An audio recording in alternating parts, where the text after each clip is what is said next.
अस्सलाम वालेकुम students. Heat transfer operations can 3104 का हमारा ये लाइव सेशन है।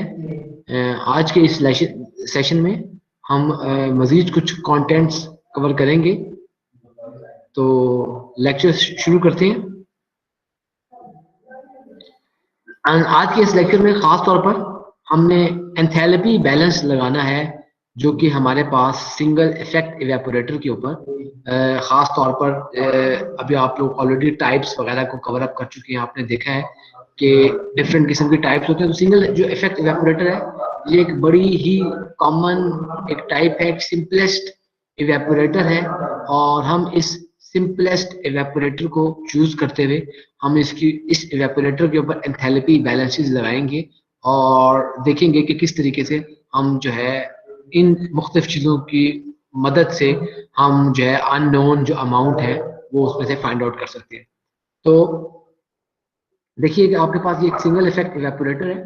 और सिंगल इफेक्ट इवेपोरेटर के अंदर हमारे पास यहाँ से अगर कोई फीड एंटर हो रही है इस सिंगल इफेक्ट इवेपोरेटर में, तो बेसिकली क्या है कि आपके पास ये ट्यूब्स लगी हुई हैं और आपके पास यहाँ पर साथ में, और इन ट्यूब्स में से आपकी फीड जो है वो हीटअप हो रही है और ये शेल साइड पर हमने कुछ स्टीम दी हुई है। और जब कंसंट्रेशन होती है तो कंसंट्रेशन होने के बाद से हमारे पास जो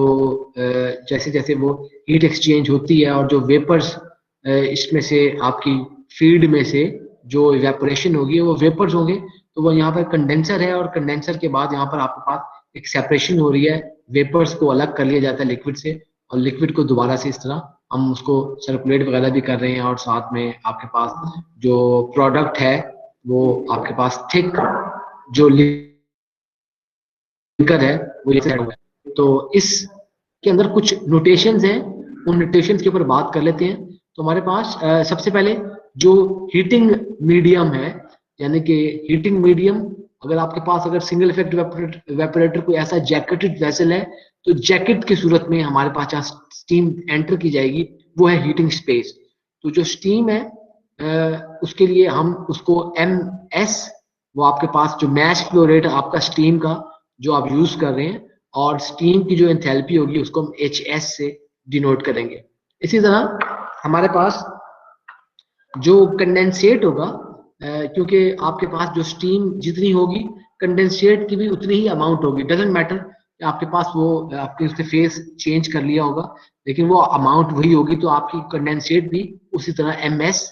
और लेकिन हमारे पास जो स्टीम के मुकाबले में अब जो कंडेंसेट निकला है, इस कंडेंसेट की जो एंथैल्पी की वैल्यू होगी वो कम होगी। तो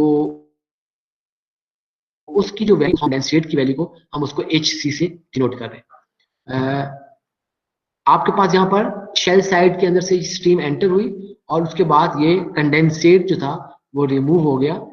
फीड जो है हमारे पास, फीड को हम जो है MF से प्रेजेंट कर रहे हैं, तो mass flow rate of the feed. तो फीड जो हमारी एंटर हो रही है, इस फीड को थिन लिकर भी कहा जाता है। थिन लिकर क्यों कहा जाता है? क्योंकि आपकी जो फीड होगी इसको आपने कंसेंट्रेट करना है। तो फीड के अंदर हमारे पास कुछ सॉलिड्स मौजूद हैं कम मिकदार में। हम चाहते ये हैं कि इवेपोरेशन का प्रोसेस करके आप एक थिक लिकर बना लें। जो थिक लिकर होगा यानी कि जो प्रोडक्ट होगा इवेपोरेशन के प्रोसेस के बाद आपको जो मिला है, उस प्रोडक्ट के अंदर अब जो amount of solids thin liquor के मुकाबले में ज्यादा होंगे। तो हमने फीड को यानी कि थिन लिकर को हमने डिनोट किया है MF से, और जो थिक लिकर है उसको हम, या प्रोडक्ट है उसको डिनोट कर रहे हैं M से। जो एंथैल्पी है इस प्रोडक्ट की, फाइनल प्रोडक्ट की,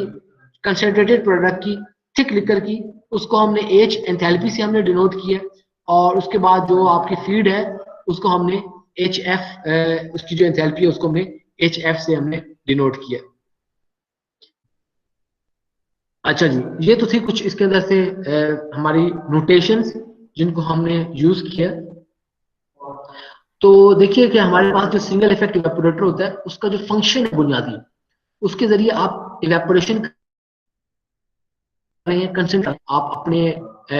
फीड को, फीड के अंदर जो सॉलिड्स हैं उनकी मिकदार को बढ़ा रहे हैं। तो ये काम कैसे कर रहे हैं आप उस फीड के अंदर मौजूद जो लिक्विड है उसको इवेपोरेट कर रहे हैं। तो लिक्विड की जब कंसेंट्रेशन कम हो जाएगी तो आपकी सॉलिड की कंसेंट्रेशन ऑटोमेटिकली बढ़ जाएगी। इस सारे मकसद के लिए जो हीटिंग सोर्स है वो स्टीम यूज की जा रही है। और जो स्टीम है, बेसिकली स्टीम की किस चीज को हम यूज कर रहे हैं, स्टीम की हम हीट ऑफ कंडेंसेशन को यूज कर रहे हैं। क्योंकि जब आपके पास स्टीम अपनी हीट यूटिलाइज कर लेगी तो स्टीम कंडेंस फॉर्म में आ जाएगी और कंडेंसेट बन जाएगी। तो अब जो स्टीम में यानी कि वेपर से जब लिक्विड हालत में जो स्टेट उसकी चेंज की है तो उस वक्त वो आपको जो हीट अपनी वो देगी वो हीट ऑफ कंडेंसेशन देगी। तो ये जो हीट ऑफ कंडेंसेशन है ये किसी हीटिंग सरफेस से किसी एरिया से हमारे पास ये ट्रांसफर होगी और आपका जो फीड है, जो फीड सोल्यूशन होगा जिसको कंसेंट्रेट करना चाह रहे हैं, वो फीड सोल्यूशन अपने बॉइलिंग पॉइंट तक पहुंचेगा और उसके बाद उसमें से जो वेपर्स हैं वो वेपराइजेशन स्टार्ट हो जाएगी, उसकी वेपरेशन स्टार्ट हो जाएगी। इसी वजह से जब भी हमने सिंगल इफेक्ट इवेपोरेटर या इवेपोरेटर्स की बात करनी है और हमारे पास और हीटिंग सोर्स स्टीम है तो हमें दो एंथैल्पी बैलेंस चाहिए होंगे। एक एंथैल्पी बैलेंस स्टीम साइड के लिए और दूसरा जो एंथैल्पी बैलेंस होगा वो हमारे पास उस लिक्विड या वेपर साइड के लिए जो कि आपके मेन लिक्विड के अंदर जो मेन इवेपोरेटर की बॉडी है जहां पर ये इवेपोरेशन हो रही है उसके बैलेंस के लिए। तो है कि जो हमारे पास मैस फ्लो रेट है, फीड है आपके पास उसकी जो आपकी फीड जा रही है, जो थिन लिकर है जिसको आप कंसेंट्रेट करना चाह रहे हैं, जिसको हमने एमएफ से रिप्रेजेंट किया है, तो और आपके पास जो प्रोडक्ट बन रहा है उसको हमने खाली एम डॉट से रिप्रेजेंट किए जो आपके पास कंसेंट्रेटेड प्रोडक्ट आ रहा है। अब बिल फर्ज अगर हमारे पास किसी किस्म की कोई प्रेसिपिटेशन नहीं हो रही, प्रेसिपिटेशन का क्या मतलब है कि देखिए जो आपके पास सॉलिड मौजूद है, अगर क्योंकि उस लिक्विड के अंदर सॉलिड मौजूद है और जैसे जैसे लिक्विड अगर कंसंट्रेट करें, इसकी मिसाल आप ऐसे भी ले सकते हैं कि अगर आपके पास पानी को उबालें तो पानी के उबालने से जैसे जैसे आप पानी की मिकदार वेपर्स की कम होती है तो आप देखते हैं कि जो पानी में मौजूद सॉल्ट होते हैं वो सॉल्ट प्रेसिपिटेट होना शुरू कर देती है, वो उस पतीले के बॉटम के ऊपर जमा होना शुरू कर देती है। ये प्रेसिपिटेशन का अमल है। तो अगर हम ये अज्यूम करें कि हमारे पास किसी भी किस्म की सॉलिड प्रेसिपिटेशन नहीं हो रही, यानी कि हमारे पास जो वेपर्स जनरेट हुए हैं वो वेपर्स जो है कंप्लीटली बिल्कुल इसी तरह वो रिमूव हो रहे हैं, तो उस वक्त हम ये कह सकते हैं कि हमारे पास जो वेपर्स का फ्लो होगा, यानी कि वो जो वेपर्स इवेपोरेशन के नतीजे में क्रिएट हुए हैं वो वेपर्स की जो फ्लो रेट होगा वो बराबर होगा आपके mass flow rate of the feed minus mass flow rate of the concentrated product. इन दोनों का जो डिफरेंस होगा वो हमारे पास मैस फ्लो रेट उन वेपर्स का होगा जो कि कंडेंसर तक जा रहे हैं और उस वक्त जब आपके पास किसी भी किस्म की सॉलिड की प्रेसिपिटेशन नहीं हो रही। इस दौरान कुछ और चीजें हम देख लेते हैं। मिसाल के तौर पर अगर आपके पास जो स्टीम है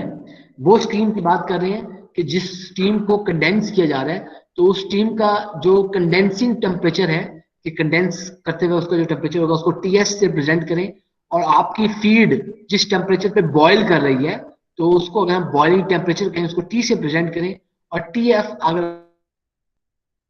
आपके पास वो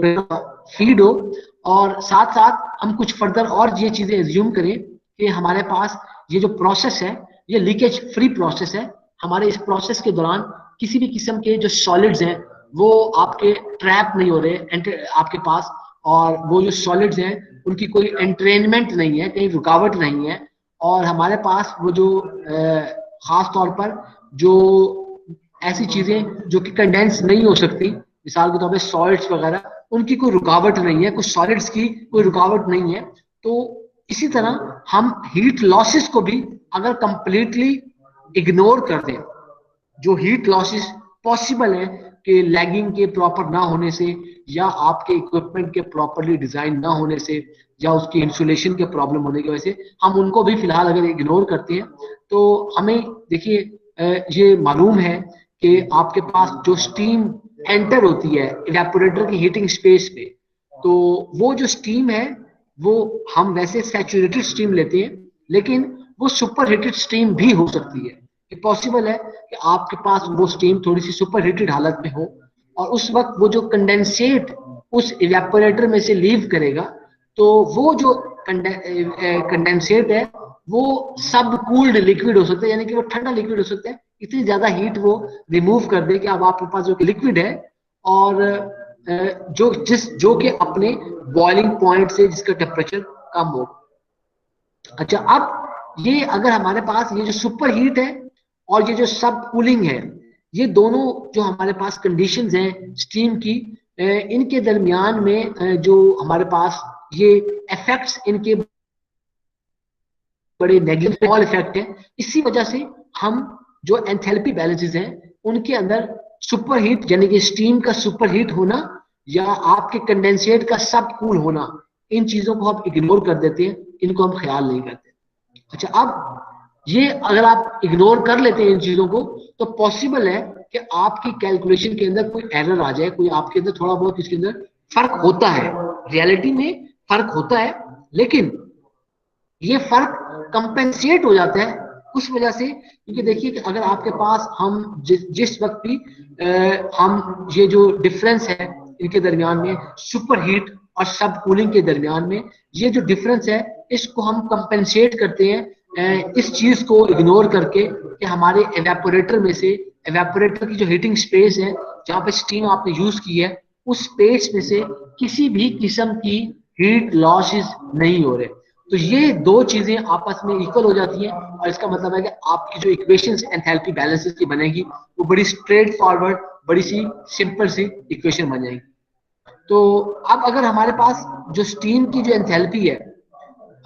उसको अगर हम ये कहें कि जो है पास लेट्स से कि अगर हम ये कहना चाहें कि आपके पास स्टीम की कोई एंथैल्पी होगी, कंडेंसेट की कोई एंथैल्पी होगी। हमने भी ये बात की थी कि स्टीम की एंथैल्पी को हमने एच कहा था, कंडेंसेट की जो एंथैल्पी थी उसको हमने एच कहा था। तो इन दो एंथैल्पीज के दरमियान में जो डिफरेंस होगा, अगर इस डिफरेंस को हम लैम्डा एस कहें, यानी कि जो कि कंडेंसेशन, जो लेटेंट हीट है कंडेंसेशन ऑफ स्टीम की, तो फिर हमारे पास जो एंथैल्पी बैलेंस स्टीम साइड पे बनेगा, वो एंथैल्पी बैलेंस इस तरह से बनेगा कि QS is equal to MS HS minus HC। इसमें क्या हमारे पास चीजें हैं, ये आपके पास वो जो रेट है हीट ट्रांसफर का, जो कि हीटिंग सरफेस से आपकी हीट ट्रांसफर हो रही है यूजिंग द स्टीम, यानी कि जो QS है ये वो रेट ऑफ हीट ट्रांसफर है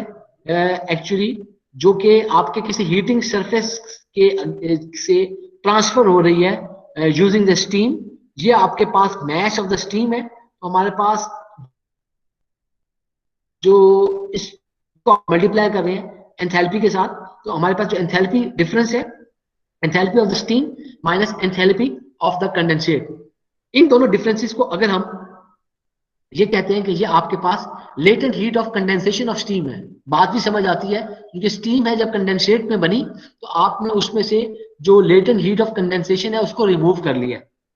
तो ही वो कंडेंसेट हालत में बनी है। तो ये basically HS minus HC is equal to lambda S, यानी कि latent heat of condensation of steam. आपकी जो एंथैल्पी बैलेंस स्टीम साइड पे बनेगा वो बनेगा QS is equal to MS lambda S. तो वहां पर आपके पास वो जो QS है, रेट ऑफ हीट ट्रांसफर है आपके पास, जो कि हीटिंग सरफेस से पास कर रही है rate of heat transfer using the steam. जो हमारे पास इसके अंदर से साथ में अगर हम इसमें बात करें तो HS जो है हमारे पास, यहाँ पर मैंने इसको थोड़ी सी मिस्टेक कर दी, इसको HS होना, इसको होना चाहिए था। तो ये स्पेसिफिक एंथैल्पी आपकी स्टीम की होगी। HC हमारे पास जो है वो कंडेंसेट की एंथैल्पी होगी। जो हमारे पास लैम्डा एस है वो latent heat of condensation of the steam होगी, और साथ साथ हमारे पास जो MS इसके अंदर मौजूद है वो हमारे पास mass flow rate of the steam होगा। ये याद रखिएगा, ये जो MS है ना सिर्फ आपके पास mass flow rate of the steam है, बल्कि ये आपके पास mass flow rate of the condensate भी है, क्योंकि आपके दोनों ये जो मैश फ्लो रेट्स हैं ये इक्वल होंगे। सिर्फ फर्क आएगा हमारे पास फीड के मैश फ्लो रेट में और कंसेंट्रेटेड प्रोडक्ट फ्लो रेट में। फीड का मैश फ्लो रेट और यानी कि थिन लिकर का मैश फ्लो रेट और थिक लिकर का मैश फ्लो रेट ये दोनों सेम नहीं होंगे, क्योंकि आपके थिन लिकर में से कॉन्टिन्यूसली इवेपोरेशन होगी, वाटर इवेपोरेट होता रहेगा और आपके पास कोई कंसेंट्रेटेड जो सॉलिड्स वगैरह हैं वो आपको मिलते रहेंगे। इसी तरह से हम जो आपकी लिकर साइड है, लिकर साइड से मुराद मेन इवेपोरेटर की वो बॉडी जहां पर इवेपोरेशन का प्रोसेस हो रहा है, जहां पर हम अपनी गिवन फीड को इवेपोरेट कर रहे हैं। तो जो एंथैल्पी बैलेंस है लिकर साइड पर, अगर आप उसको देखें तो हम उसको निकाल सकते हैं। वो होगा आपके पास Q is equal to M F minus M H B minus M F H F plus M H. अब ये क्या है आपके पास, देखिए गौर कीजिएगा, हमारे पास जो लिकर साइड है, उस लिकर साइड के अंदर सबसे पहले तो बात यह है कि जब आपकी इवेपोरेशन होगी तो उस इवेपोरेशन के नतीजे में आपके पास कोई वेपर्स का मैश फ्लो रेट आएगा। तो वेपर्स का जो मैश फ्लो रेट आएगा वो क्या होगा, वो अगर आप फीड के मैश फ्लो रेट और प्रोडक्ट के मैश फ्लो रेट को माइनस कर लें तो आपके पास यहाँ पर कोई वेपर्स का मैश फ्लो रेट आ जाएगा। तो जिन वेपर्स का मैश फ्लो रेट आया है उन वेपर्स की एंथैल्पी की जो वैल्यू होगी तो वो आप उन दोनों को प्रोडक्ट उसको आपस में मल्टीप्लाई कर लेंगे। अच्छा, इसी तरह इस प्रोडक्ट के अंदर अब आपके पास, क्योंकि हम लिकर जो बन रहा है आपका उसमें कंसेंट्रेशन भी हो रही है, और कंसेंट्रेशन होने के बाद जो आपके पास मैश फ्लो रेट होगा, जो कंसेंट्रेटेड हमारे पास मैश आपके पास मौजूद है कंसेंट्रेटेड उसके प्रोडक्ट का, तो उसका मैश फ्लो रेट को उसी कंसेंट्रेटेड प्रोडक्ट की एंथैल्पी के साथ मल्टीप्लाई कर दें। ये दोनों चीजें आप ऐड कर देंगे और माइनस आप कर रहे हैं वो जो आपकी फीड आई है उस फीड का जो मैश फ्लो रेट था, यानी कि उस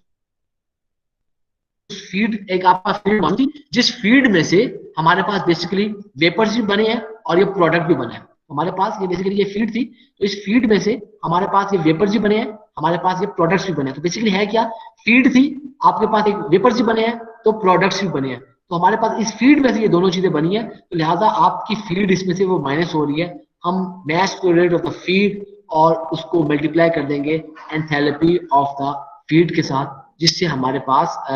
ये इक्वेशन कंप्लीट हो जाएगी। तो ये जो हमारा बैलेंस है, ये बैलेंस है enthalpy balance on the liquor side. Liquor side से मुराद यहाँ पर वो जो मेन इवेपोरेटर की बॉडी है जिसमें हम किसी फीड सोल्यूशन को कंसेंट्रेट कर रहे हैं। तो यहाँ पर उसी तरह जो Q है हमारे पास वो रेट ऑफ हीट ट्रांसफर है बेसिकली, जो कि आपके पास यहाँ से हीटिंग सरफेस से लिक्विड की तरफ जो हीट ट्रांसफर हो रही है, तो हम इसको वो यहाँ पे कर रहे हैं। फर्क सिर्फ यहाँ पर था, हम इसको QS को हमने ये कहा था कि यहाँ पे स्टीम के जरिए हमारे पास कोई हीटिंग सरफेस से के थ्रू कोई हीट ट्रांसफर हो रही थी, हमने से स्टीम की उसके बात की थी। यहाँ पे क्योंकि लिक्विड्स को ये हीट ट्रांसफर हो रही है किसी हीटिंग सरफेस के जरिए, इसको हमने नोटेशन को थोड़ा सा फर्क करने के लिए इसको Q से प्रेजेंट कर लिया। तो जो हमारे पास MF है, अब आपको यहाँ पे सारी चीजें पता है कि हमारे पास ये क्या क्या इसमें से ये चीजें मौजूद हैं। तो हमारे पास इस तरह के एंथैल्पी बैलेंसेस की मदद से हम ये मालूम कर सकते हैं कि हमारे पास जो अमाउंट ऑफ हीट हमें रिक्वायर होगी, जो rate of heat transfer require होगा अगेंस्ट एनी हीटिंग सरफेस, जो कि आपको कोई जो है वो लिक्विड को जो आपका फीड सोल्यूशन है उसको हीटअप करने के लिए हमें वो दरकार होगा। अच्छा, अब जरा गौर कीजिएगा कि हमारे पास फर्ज कि हमने पहले किया था कि हमारे पास अगर कोई हीट लॉसेस नहीं है, तो अगर आपके पास कोई हीट लॉसेस नहीं है तो इसका मकसद ये है कि आपने देखिए कि जो भी आपकी जो स्टीम है बेसिकली, देखिए आपने जो स्टीम की हीट ने, स्टीम जो है वो शेल में है, ट्यूब्स के अंदर आपके पास वो लिकर मौजूद है, तो स्टीम ने जो हीट अपनी ट्रांसफर की है शेल से ट्यूब्स की तरफ, अगर कोई भी हीट लॉसेस नहीं है तो वो जो हीट होगी वो बराबर होगी जो ट्यूब्स अपनी सरफेस के जरिए उसके अंदर मौजूद लिकर को वो हीट प्रोवाइड करेंगे। तो इसका मकसद ये है कि हमारे पास जो QS है और Q जो है वो दोनों बराबर होंगे अगर हमारे पास कोई हीट लॉसेस ना हो। तो अगर हम ये अज्यूम ही करें, ऑब्वियसली हीट लॉसेस मौजूद होते हैं, लेकिन हम ये अज्यूम करें कि हीट लॉसेस हमारे नहीं है, तो हीट लॉसेस ना होने की वजह से जो QS है और Q है वो दोनों बराबर होंगे। तो इस सूरत में अगर हमारे पास ये दोनों चीजें बराबर होंगी तो हम फिर ये इक्वेशन नंबर 1 और इक्वेशन नंबर जो 2 है, इन इक्वेशंस को हम आपस में कंबाइन भी कर सकते हैं। तो हमारे पास अगर QS इज इक्वल टू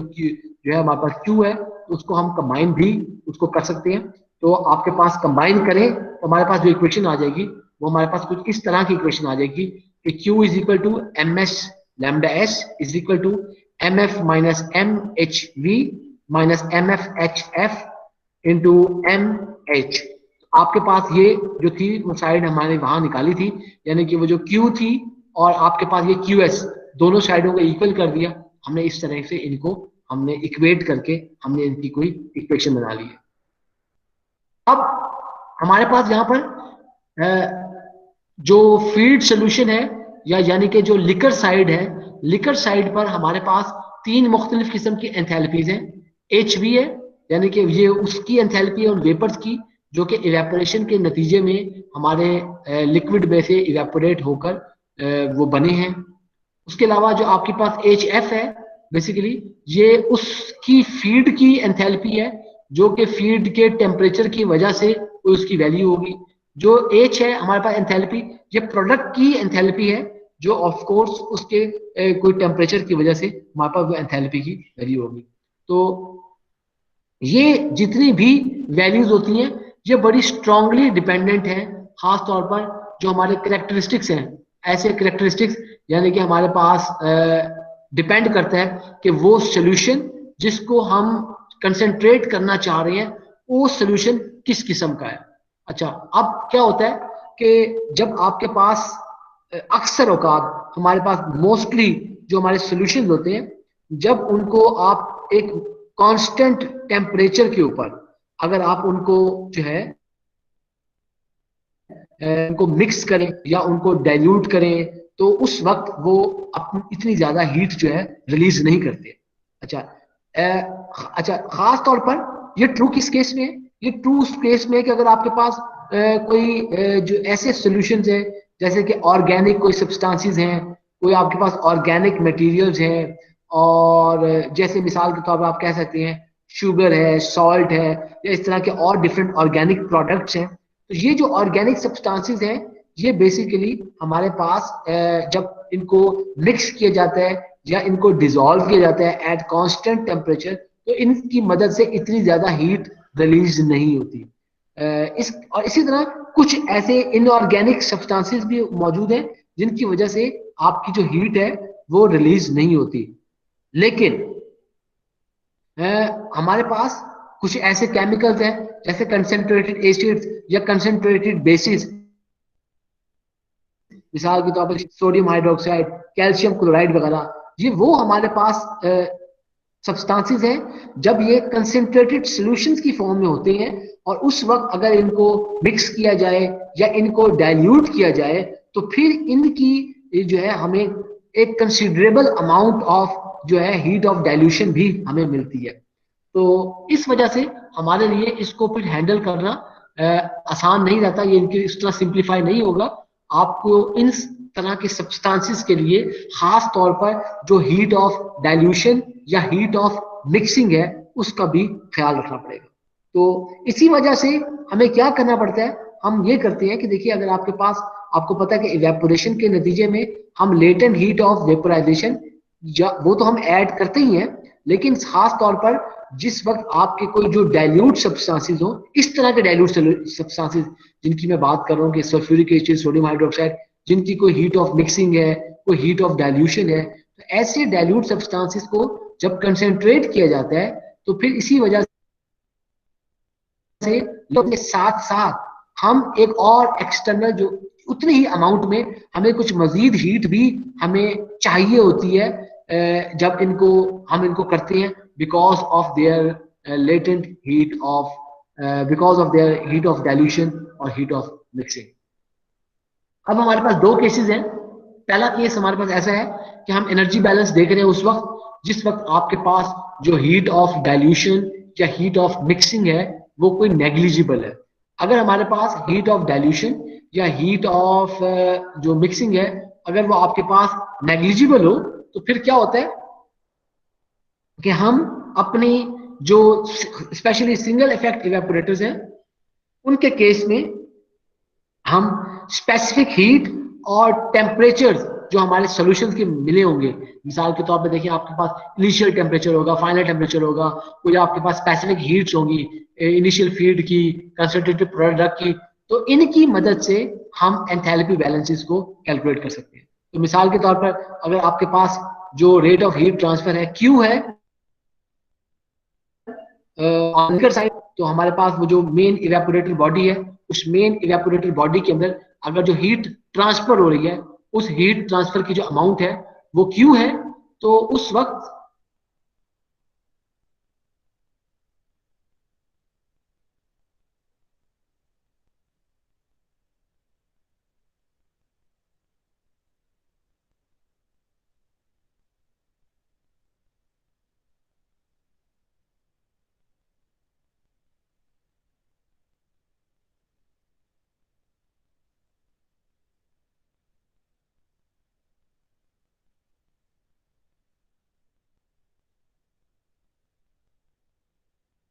अच्छा जी,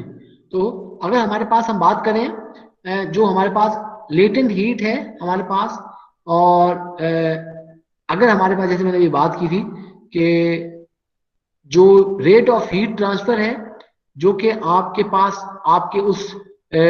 लिकर को जिसको हम कंसेंट्रेट करना चाहते हैं उसको ट्रांसफर हो रहा है, और अगर ये जो रेट ऑफ हीट ट्रांसफर है हमारे पास,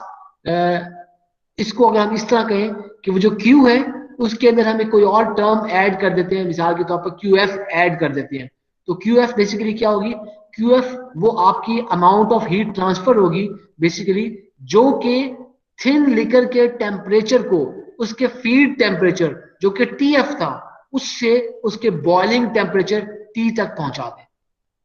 और इसी तरह हमारे पास जो QV होगी, अगर वो हीट वो होगी आपके पास, वो जो रेट ऑफ हीट होगी जो कि आपको उसको इवेपोरेशन करने के लिए नतीजा अलग बात है, इसको और से सुनिए। हमारे पास देखिए जब रेट ऑफ हीट ट्रांसफर है, हीट को हम ट्रांसफर कर रहे हैं, तो आपकी हीट के ट्रांसफर करने के नतीजे में जो फीड सोल्यूशन था जिसको आपने कंसेंट्रेट करना है, तो अगर उसके अंदर अगर आप देखें तो हमारे पास दो तरह की रेट ऑफ हीट ट्रांसफर मौजूद होंगे। उसके अंदर आपके पास एक QF होगा, जो QF है वो क्या है कि QF हमारे पास ये वो रेट ऑफ हीट ट्रांसफर है जो कि इस थिन लिकर को जिसके अंदर सॉलिड्स की कंसेंट्रेशन कम है उसको इतना ज्यादा उसका टेम्परेचर चेंज कर दे कि उसका टेम्परेचर फीड टेम्परेचर से निकलकर उसके बॉइलिंग टेम्परेचर तक पहुंच जाए, यानी कि जो TF उसका फीड टेम्परेचर था उससे निकलकर उसके बॉइलिंग टेम्परेचर T तक पहुंच जाए। उसके मुकाबले में जो QV है ये वो अमाउंट ऑफ हीट है, रेट ऑफ हीट ट्रांसफर है सॉरी, कि ये जो होगी कि आपके पास जो हमें आपके पास उस वक्त खास तौर पर कि जो इवेपोरेशन करने के नतीजे, यानी कि जब आपके पास वो बॉइलिंग पॉइंट तक पहुंच गया, अब जो आपने हीट देनी है उसमें से वेपराइजेशन करने के लिए उसको उस हम हीट की बात कर रहे हैं, तो आपके पास फिर जो हीट ट्रांसफर रेट होगा खास तौर पर जब हमारे पास नेग्लिजिबल हीट ऑफ डाइल्यूशन वगैरह हो, तो उसको आप लिख सकते हैं Q is equal to QF plus QV। तो आपका जो QF है वो आपका जो हीट ट्रांसफर का जो रेट है वो हमने उसका किया कि वो फीड के टेम्परेचर को चेंज करने के लिए TF से बॉइलिंग पॉइंट तक, और QV उसके जो हमारे पास इवेपोरेशन करने के लिए हमारे पास वो टेम्परेचर जाएगा। अच्छा जी, अब देखिए हमारे पास जो अगर आपकी जो फीड है स्पेसिफिक हीट जो कैपेसिटी है, अगर वो उस फीड की वो जो स्पेसिफिक हीट कैपेसिटी है वो अगर कांस्टेंट हम एज्यूम करें कि वो जो CP है उसकी वैल्यू चेंज नहीं हो रही, जब आपकी उस फीड का टेम्परेचर TF से किसी बॉइलिंग टेम्परेचर T तक पहुंच जाता है, यानी कि आपकी उस फीड का जो फीड टेम्परेचर था TF, उससे जब वो बॉइलिंग टेम्परेचर T तक वो पहुंच गया, तो इस चेंज के दौरान हमारे पास ये हम एज्यूम ये कर रहे हैं कि जो फीड है हमारे पास उसकी जो CP की वैल्यू है वो कांस्टेंट है, तो उस वक्त हम इसको लिख सकते हैं कि QF is equal to MF CPF T minus TF। ये हमारे पास इक्वेशन कहां से आई, हमने ये equation Q is equal to M C P delta T, तो Q is equal to M C P delta T को हमने इस टर्म्स में इस तरह लिख दिया है कि वो जो आपकी QF है वो अमाउंट ऑफ जो फीड है आपकी, वो जो आपकी हीट है जो उसने आपने ऐड किया TF से TF से T तक बढ़ाने में, ये आपके match flow rate of the feed है, ये हीट कैपेसिटी है फीड की, जो T है आपका बॉइलिंग टेम्परेचर माइनस TF आपका जो फीड का इनिशियल टेम्परेचर था, जिस टेम्परेचर पर हीट एंटर हो रही है, तो ये आपके पास इस इक्वेशन के अंदर ये आपके पास जो QF है वो यहां से आपके पास आ जाएगी। इसी तरह तो क्यू भी आपके पास क्योंकि लेटेस्ट हीट ऑफ वेपराइजेशन है, इसके लिए हमारे पास जो वेपर्स का फ्लो रेट कैसे मालूम कर सकते हैं, वो अगर आप फीड के फ्लो रेट में से प्रोडक्ट का फ्लो रेट माइनस कर दें तो आपके पास वेपर्स का फ्लो रेट आ जाएगा। और उसी तरह उन वेपर्स की जो हमारे पास एंथैल्पी होगी, या आप ये कहना चाहिए कि हमारे पास जो उन वेपर्स की मदद से जो हमारे पास उसकी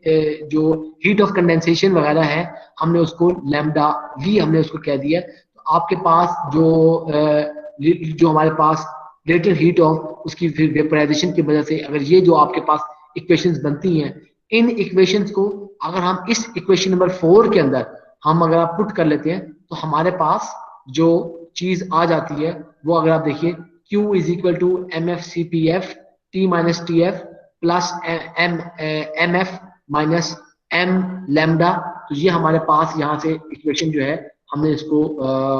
यहाँ पे यूज कर लिया है, जो कि हमारी इस इक्वेशन। अच्छा, इसमें एक छोटी सी कबाहत है, अगर आप गौर करें यहाँ पर तो आपके पास यहाँ पर लैम्डा वी मौजूद है। हमने यहाँ पर ये लैम्डा वी की जो टर्म हमने इसको यूज किया, यहाँ पर आप देख सकते हैं कि एम एफ माइनस हमने इसको यहाँ से हमने इसको एम एफ को एम लैम्डा हमने यूज कर लिया है। तो लेकिन हमने इसको लैम्डा वी वगैरह जो है यानी कि प्रोडक्ट की मैंने उसको ले लिया, लेकिन उसको वैसे नहीं लिया। तो वो लैम्डा का हमने क्या किया बेसिकली, अब जरा इसको गौर से सुनिएगा। अगर आपकी बॉइलिंग पॉइंट एलिवेशन, जिस पे हम डिटेल से बात कर चुके हैं अपने प्रीवियस लेक्चर्स के अंदर, तो जो बॉइलिंग पॉइंट एलिवेशन आपके प्रोडक्ट की यानी कि थिक लिकर की अगर बहुत कम हो, तो उस वक्त हमारे पास क्या होगी, देखिए अगर आपके पास वो बहुत कम होगी तो जो आपके वेपर्स बन रहे हैं इवेपोरेशन के नतीजे में, तो उनकी वो जो आपके वेपर्स बने हैं और उनकी जो लेटेस्ट हीट ऑफ वेपराइजेशन होगी वो इक्वल होगी आपके latest heat of vaporisation of water के उसी प्रेशर पर जिस प्रेशर पर वो आपको वेपर्स बन रहे हैं। दोबारा बात को सुनिए, बड़ी इंपॉर्टेंट बात है कि अगर हमारे पास जो बॉइलिंग पॉइंट एलिवेशन हमारे पास प्रोडक्ट का, अगर वो जो आपका प्रोडक्ट बना है उसका बॉइलिंग पॉइंट एलिवेशन अगर कम है, तो फिर क्या होगा कि जो आपके प्रोडक्ट की जो लेटेंट हीट ऑफ वेपराइजेशन थी वो बराबर होगी खास तौर पर उस latent heat of vaporisation of water के, जो कि उसी प्रेशर पर हो जिस प्रेशर पर आपको वो वेपर्स मिलेंगे। अच्छा, उसके मुकाबले में अगर हमारे पास जो बॉइलिंग पॉइंट जो अगर आपके पास एलिवेशन है अगर उसकी अमाउंट बहुत ज्यादा हो, तो फिर क्या होगा, वो बेसिकली जो वेपर्स आपके बन रहे होंगे इवेपोरेशन के नतीजे में जो कि सोल्यूशन में से निकल रहे होंगे, वो फिर अब क्योंकि बॉइलिंग पॉइंट एलिवेशन ज्यादा है, इसका मतलब है कि आप ज्यादा उसको हीटअप कर रहे हैं, तो उसकी वेपर्स के अंदर हमारे पास एक सुपर हीट मौजूद होगी और वो जो सुपर हीट होगी वो उतनी ही डिग्रीज ज्यादा होगी जितनी आपकी बॉइलिंग पॉइंट एलिवेशन होगी। और इसी वजह से जो लैम्डा वी होगा वो फिर जो है आपके लैम्डा से फर्क करेगा। तो लेकिन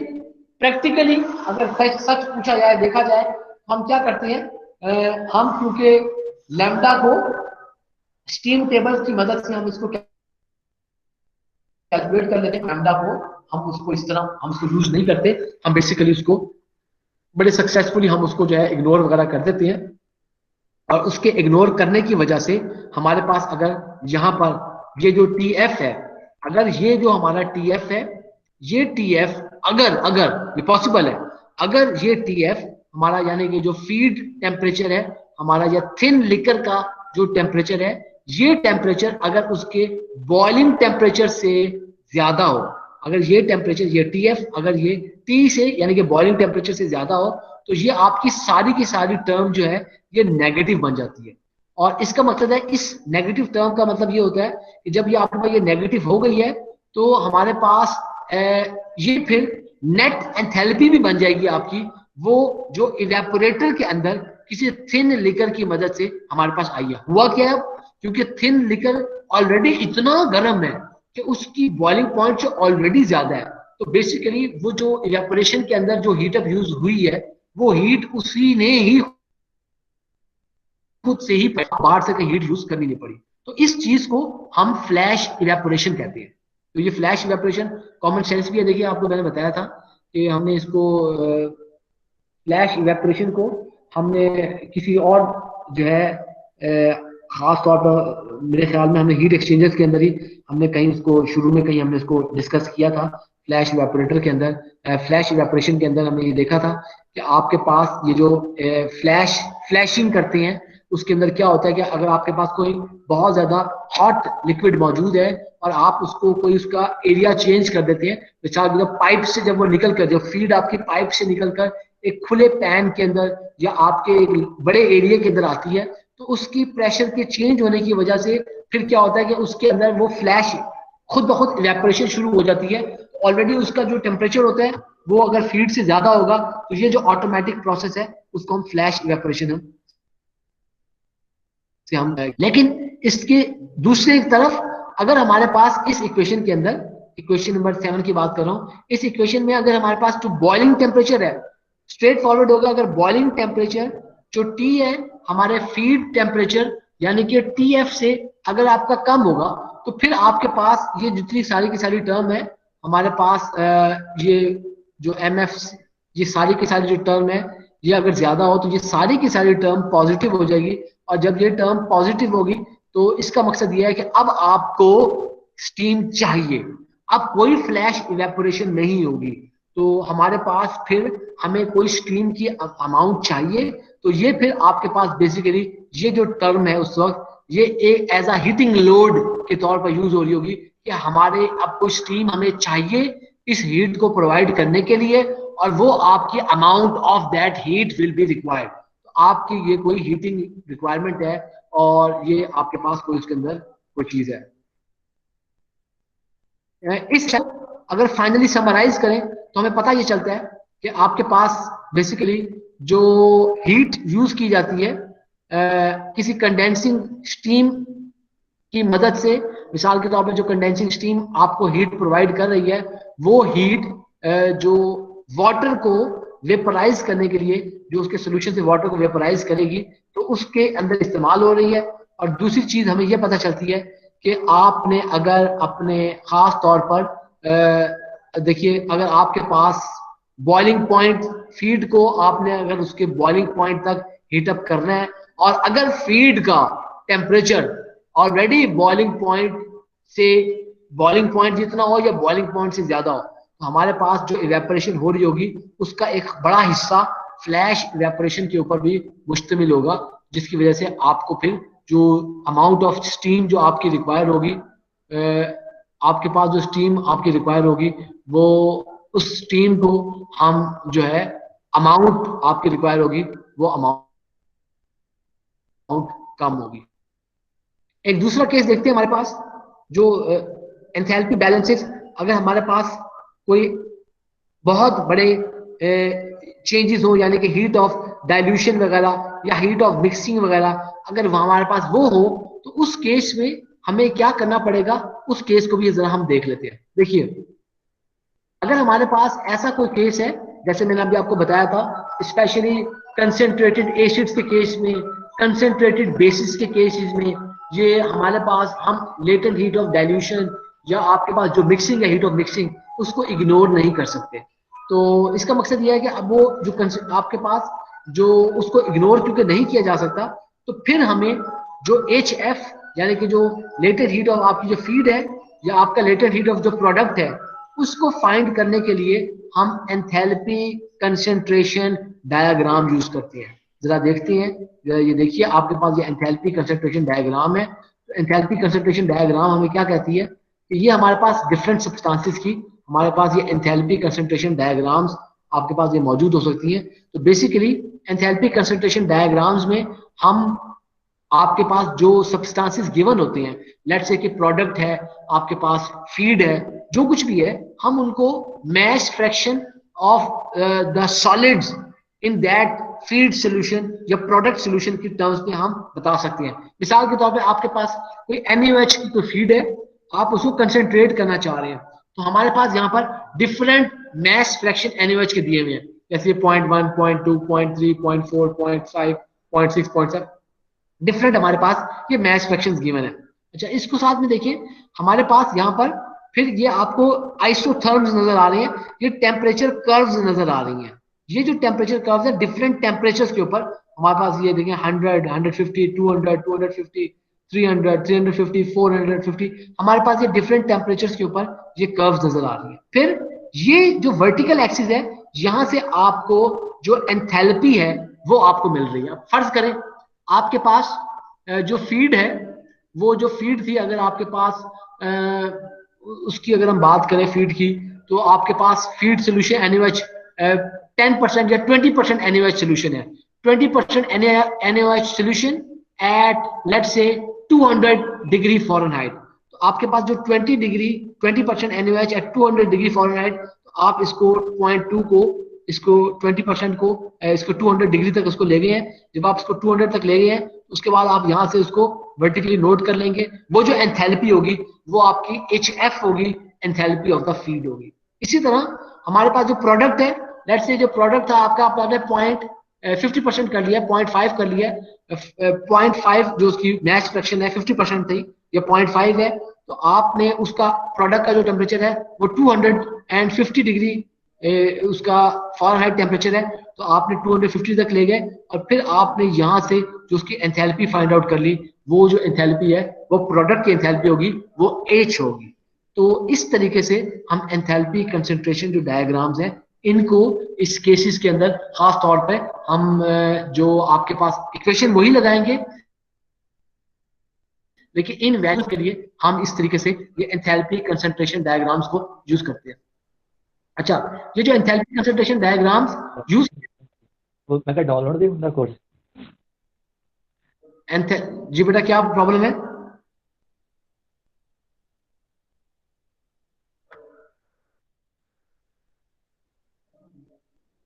बेटा किसी का कुछ सवाल है तो बताइए, शायद 48 कोई बात करना चाह रहे हैं।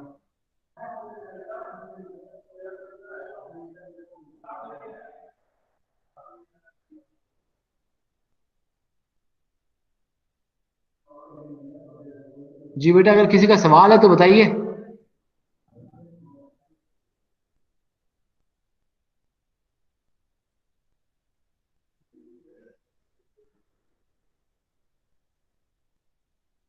अच्छा, तो इस इन एंथैल्पी कंसंट्रेशन डायग्राम्स के अंदर हमारे पास जो एंथैल्पी की आपको वैल्यू मिलेगी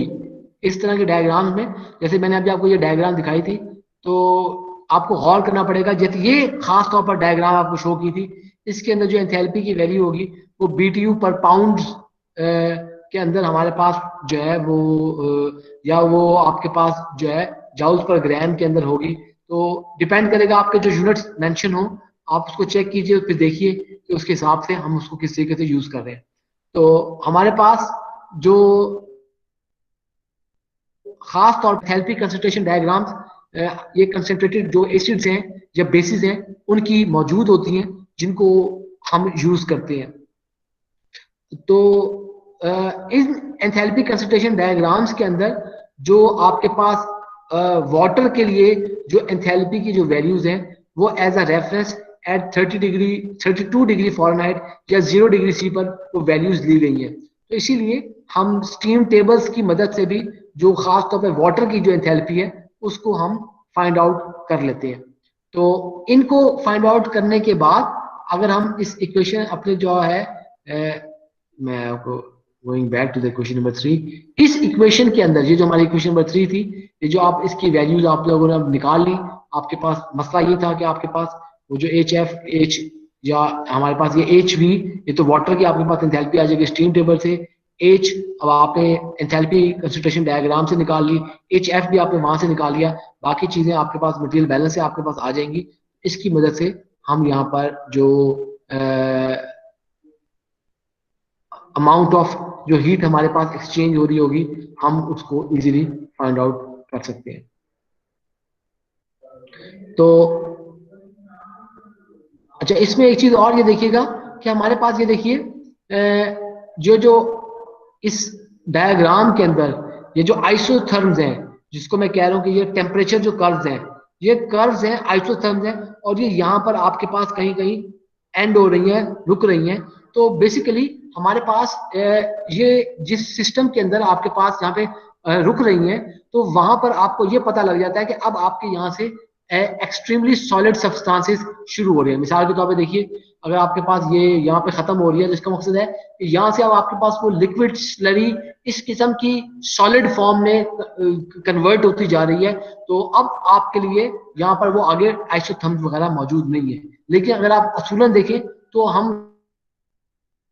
यहाँ से भी जो वैल्यू निकालना चाहें तो वो निकाल सकते हैं। अगर आप खास तौर पे कोई सॉलिड सोल्यूशन है उनके लिए अगर आप बात करना चाहें तो निकाल सकते हैं। ये जो मेथड है, ये मेथड हम डाइल्यूट, जो आपके पास डाइल्यूट सोल्यूशन या ऐसे जिनकी हीट ऑफ डाइल्यूशन कम हो, उनके लिए भी ये एंथैल्पी जो कंसंट्रेशन डायग्राम्स है वो यूज कर सकते हैं। उसमें सिर्फ ये होगा कि हमारे पास जो आपकी ये जो आइसोथर्म्स आएंगे, वो यहाँ पे जो कर्व आ रही थी, वो कर्व के नतीजे में बिल्कुल स्ट्रेट लाइन ही होंगी। ये जिसे आपको कर्व देख रहे थे, अब आपके पास अगर ये लेटेंट हीट, आपके पास जो हीट ऑफ डाइल्यूशन या हीट ऑफ मिक्सिंग, अगर वो उनके दरमियान में इतनी कंसिडरेबल अमाउंट्स नहीं है, तो ये आपकी जो आइसोथर्म्स कर्व्स में थी, ये बिल्कुल स्ट्रेट लाइन होंगी, और स्ट्रेट लाइन होने की वजह से उनकी वैल्यूज में कोई फर्क नहीं पड़ेगा बहुत ज्यादा। तो आप इसीलिए हम फिर इनको यूज, इस मेथड को यूज करने के बजाय थिन लिकर का वही मेथड यूज करते हैं। जैसे हमने थिन लिकर के अंदर हमने और एच वी को अलग से पास हमने यहाँ से निकाला था क्यू एफ और क्यू वी की सूरत में, और उसको हमने फिर इक्वेशन में अपने पुट करके हमने जब इसको निकाल लिया। जी बेटा, इसका सवाल हो बेटा?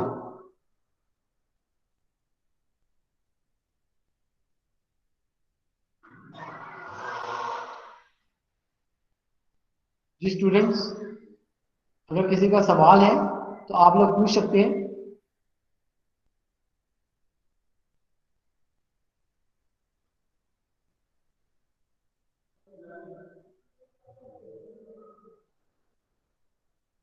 बेटा अगर आप में से किसी का सवाल है तो आप लोग पूछ सकते हैं।